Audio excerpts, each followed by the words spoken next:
नमस्कार मित्रांनो, आपल्या दादाचे शेवटचे 2 शब्द ऐका. अरे बेट्यानो, इतक्या लवकर मी काय जात नसतो तुम्हाला सोडून. हा, मला बी अजित पवार म्हणतात. पण गऱ्यांनो, नियतीचा खेळ बघा. खरंच आज माझा हा प्रवास इथंच थांबतोय. मी नेहमी म्हणायचो राजकारण आपल्या जागी आहे, पण काम महत्वाचं. लोकांनी मला कामाचा माणूस म्हटलं, तीच माझ्या आयुष्याची सर्वात मोठी कमाई होती.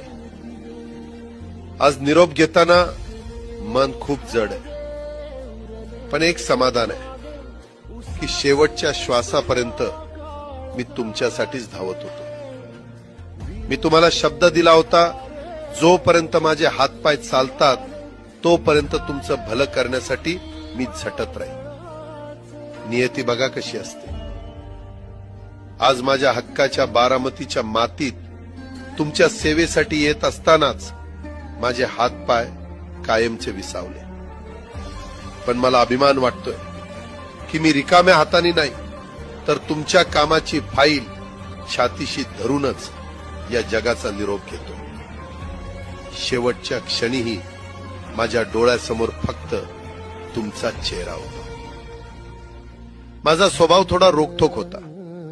कधी कुणावर ओरडलो असेल, कुणाचं मन दुखावलं असेल, पण माझ्या त्या रागामागे फक्त एकच तरफड होती की माझ्या सामान्य माणसाचं काम झालं पाहिजे. सत्तेसाठी नाही, तर तुमच्या हक्कासाठी मी नेहमीच दादा म्हणून उभा राहिलो. आता मी निरोप घेतोय, पण महाराष्ट्र थांबता कामा नये. माझी जबाबदारी आता मी तुमच्यावर सोपवतोय. राजकारण करा, पण विकासाची गती थांबू देऊ नका. जाता जाता माझ्या शैलीत डोळे पुसून शेवटचं सांगतो, आता रडत बसू नका. उठा आणि कामाला लागा. माझा महाराष्ट्र आपल्याला अजून खूप पुढे न्यायचा आहे. तुमचाच कामाचा माणूस अजितदादा पवार. सुतले धागे उरले माग उसासे